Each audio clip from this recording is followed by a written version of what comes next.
Thanks for joining us today for this week's edition of Urban Plains TV, where we explore some of the best stories the Midwest has to offer. I'm your host, Hema Rangasamy. Ahead today are stories about winter zoo life, a Midwest author, and we also have a lively debate coming up about whether driving or flying for vacations is better. Let's get into the show. We are finally at the end of a long and rough winter.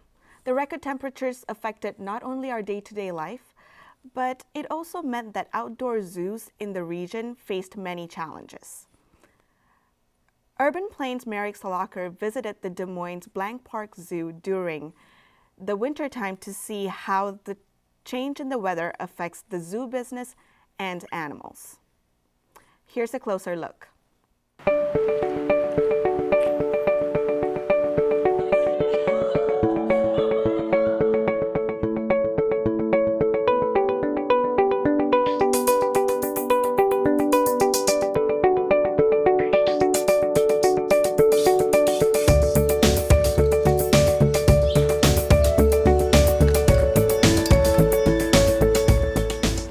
Definitely weather is a consideration when you talk about zoos in a northern environment. Every animal has a protocol.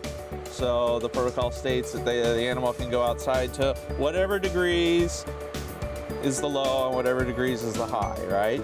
So when we go and pick animals that are going to live at Blank Park Zoo, we take that into account.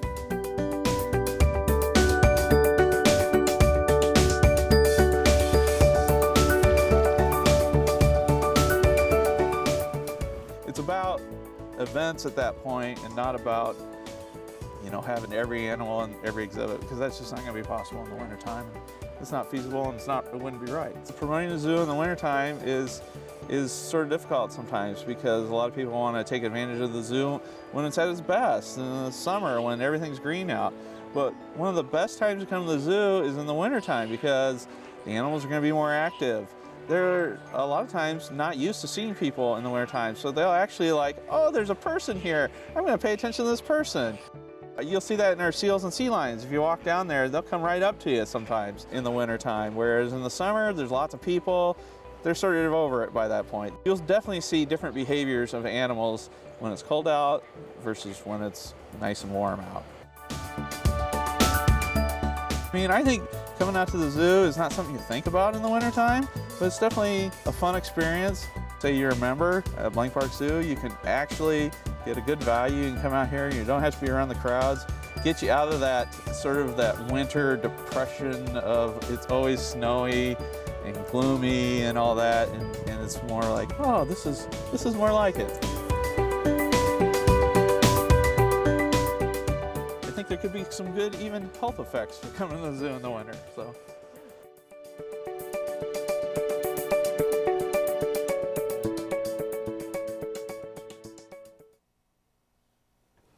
It looks like we're not the only ones looking forward to the lovely spring.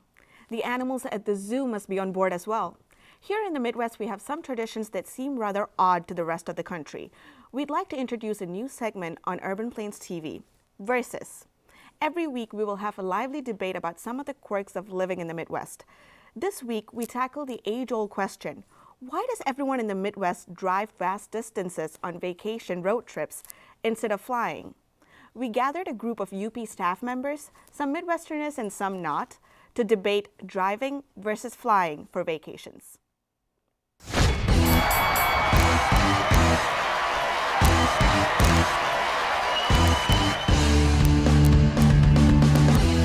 Hello, I am Josh. I am from Illinois. I'm Katie. I'm from Minnesota. I'm Kale. I'm from Colorado. I'm Catherine, and I'm from Texas. So the question is, why as Midwesterners, when you guys go on vacation, do you all just drive for hours and hours and hours instead of just getting on a plane?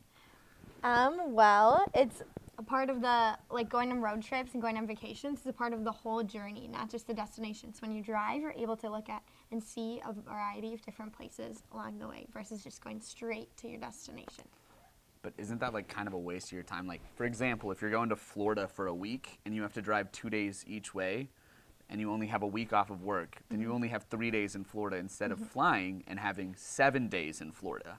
The Well, they- good thing yeah. is, when I go to Florida, it's on accident, and I don't actually want to spend that much time there. So the more days I can cut off of my time in Florida, that's ideal. But realistically, being in the Midwest, a lot of it's a geographical thing too. A lot of cities in the Midwest aren't hubs like Denver or Dallas. Like the Des Moines airport isn't exactly the biggest place where you can go anywhere that you'd like. Minneapolis is a little bit of a different situation, but it's also it's fun to drive. I think Midwesterners love the idea of spending all this time in the car and maybe like bickering with each other or playing stupid games, playing slug bugs, Yeah. and things like that. All the memories you have in the Right. car, you can jam to some tunes. Right. It's just a part of the whole experience versus like on a plane, you can't do that. You just sit in your seat and you don't really talk to a lot of people and you're kind of confined to a little area. You're right, but you want to know what you can do on a plane? Get a cocktail. You can't do that while you're driving. Yes, That but is a valid when you yes, but when you fly, you have to buy your plane ticket. You have to arrive hours ahead of when your flight takes off. If you're going anywhere, you also have to pay for a rental car. So all those extra expenses add up. You got to get a hotel room. A You hotel. can't sleep in your car. Well, yeah, but we don't Well, if you- promote if- that. If you plan far enough ahead, like generally you can save up money or buy tickets way ahead of time, so they're not that expensive. But they're still more expensive than driving. Yeah, and Well, then if you even have like a getting good to the vehicle. airport. So like say you're getting to the airport, like people recommend 2 hours depending on how big the airport. Yeah, that might be 2 hours of your time versus 17 in a car to go somewhere. So like yeah, you complain about sitting in your confined seat or like waiting 2 hours, but 17 hours in a car confined to your seat. Yeah, and like people like to romanticize the idea of like the American road trip, and it sounds great in theory, and then you're in a car for like 6.5 hours straight, and you can't bend your knees anymore, and you're just like hungry and have to pee, and nobody likes that. Yeah. No, we all love this idea of like, well, me and my parents going on a road trip. You don't want to be with your dad in a car for 6 hours, like. You go on road trips with your friends That's and my you have a point. lot of yeah, but you have like when people I don't know about you, but when I'm in airports, I hate going to the airports or sitting there. You're Whereas not making up ground. That's the thing about a road trip. Except for when you stop to stretch your legs, you're always getting closer. Throughout the flying process, sometimes you fly farther away. and then you got to backtrack. Yeah, that's true. That Well, I happens. mean if you're not taking a direct flight, I guess, but Yeah. You had an experience with that on your way back from Canada, right? You had to fly like Yeah. down to Atlanta before coming back up yeah. here? Yeah, I mean there are definitely like flight delays, so and that definitely doesn't always help because sometimes like you do run into things, but I also just think of myself and like driving in a car alone, like certain places, or like if something goes wrong with my car, how do I really fix that problem too? So it kind of Right. is a give and take. And what goes wrong with planes? You know, nothing. Never. So we can't determine the answer here, but what we can do is have you guys chime in. So on the Urban Plains Facebook page, there's a poll that you guys can go vote in. It'll close in about 6 days, and whatever wins on the poll will determine which one of us won. So us, obviously. Nah, driving. Now that we have attempted to settle the debate between driving versus flying, we would really like to hear from you. Moving on. Vu Tran is a Chicago-based fiction author who was born in Saigon, Vietnam, and grew up in Oklahoma. His debut novel, Dragonfish, was published in 2015. UPTV's Ellie Hilscher recently sat down with him to talk about his writing and how it's been influenced by his upbringing and his life in the Midwest.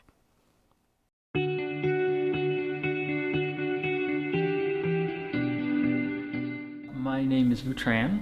I was born in Saigon, Vietnam, and I escaped with my mom and my sister in 1980. And then I was sponsored by my father, who was already here, and I came to Oklahoma. And I was raised there, lived there for 20 years in Tulsa, Oklahoma. And yeah, I've spent some time in Iowa, some time in Las Vegas, and now I've been living in Chicago for about 9 years, and I teach at the University of Chicago.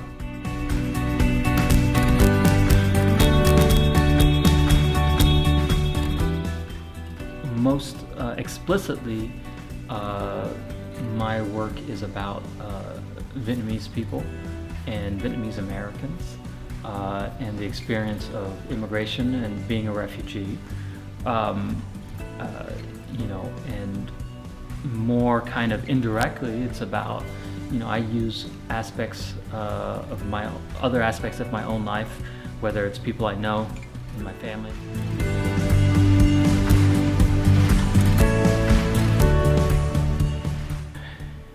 First grade. So I, like first grade reading class, we would go off into our little groups, reading groups, and in my reading group, whenever my teacher assigned, story writing, it was just, I don't know, there was just like this enthusiasm that I would have, this nothing in school excited me more than that. And I don't think it took me long to just, realize that I want to be a writer. It's just in my head, that's it. And so in many ways, I can't really remember a time before a time where I didn't want to be a writer.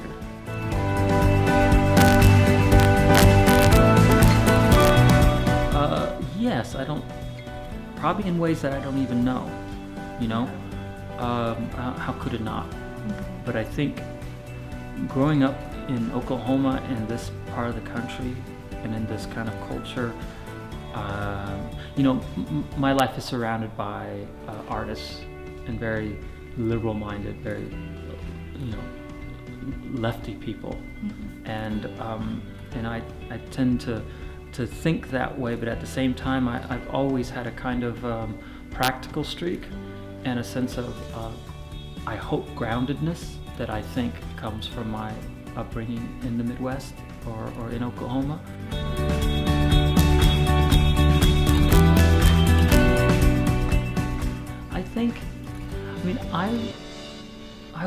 I didn't know any writers.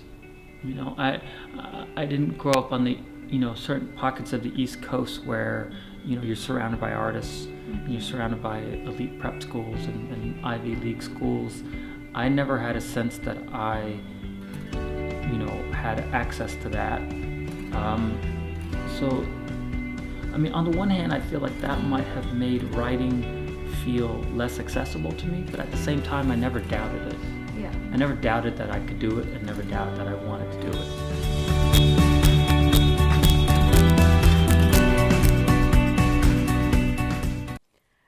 The Midwest is home not only to incredible people like Vu Tran. It is also home to some iconic food franchises that people are passionate about. In this new segment, we pit food against food. This week, we got two of our UPTV staff members debate Midwestern burger chains. Let's see what a blind taste test tells us the Midwest Burger King is.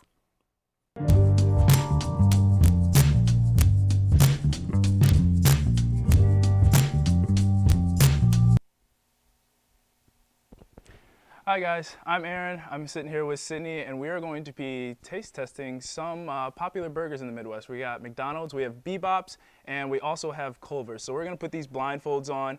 We're gonna have a mystery hand feed us, and we're gonna taste some of these burgers, and we're gonna see which one's the best one. So let's get this going. I feel like I'm in Bird Box. Let's do this.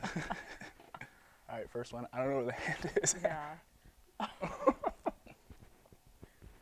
Lettuce. Oh. I got it. Oh, that's nice. Yeah. That one was pretty good. There was like a good mixture of. Or mayonnaise on that? I taste mayonnaise. Definitely lettuce because there was hanging like right here. Yeah. Oh, that was next one. Okay.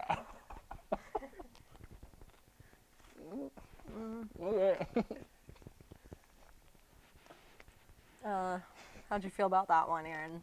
That one was saucy. There's so much sauce. It was good though. Okay, we ready for number 3? Hang on, mystery hand. I gotta. All right, here we go.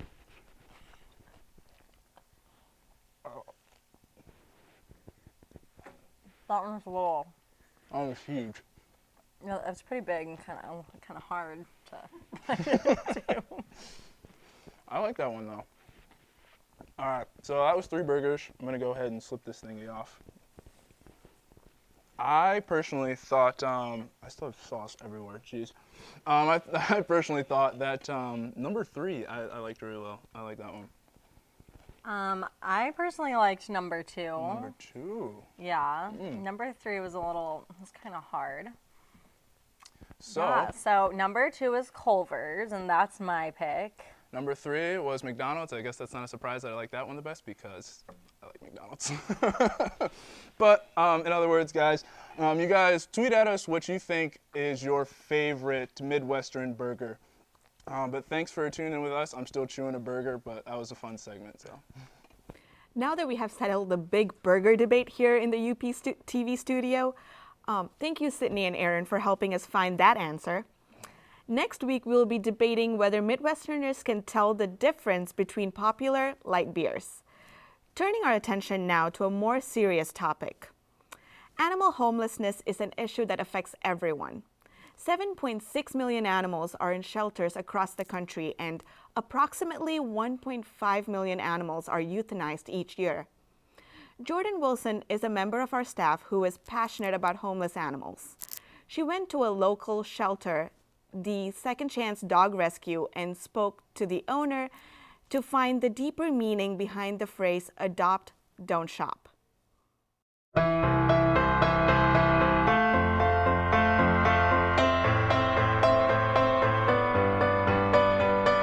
I think adopt, don't shop meant initially adopt, don't buy.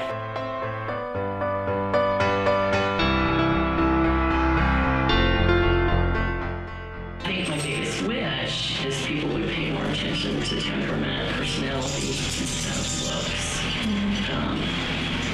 Dogs' looks are not really relevant to how it's going to be in your home.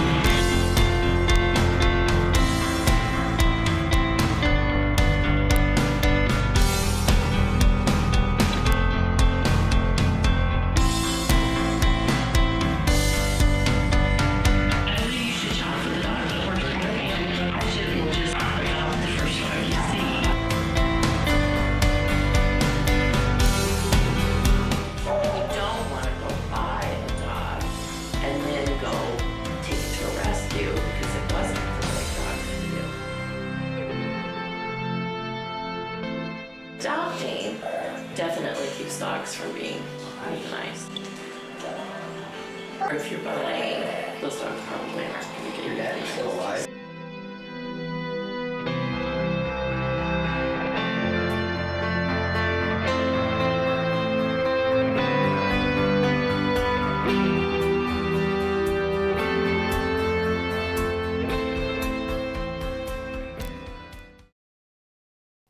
If you would like more information or are considering adopting, make sure you go to Second Chance Dog Rescue of Iowa.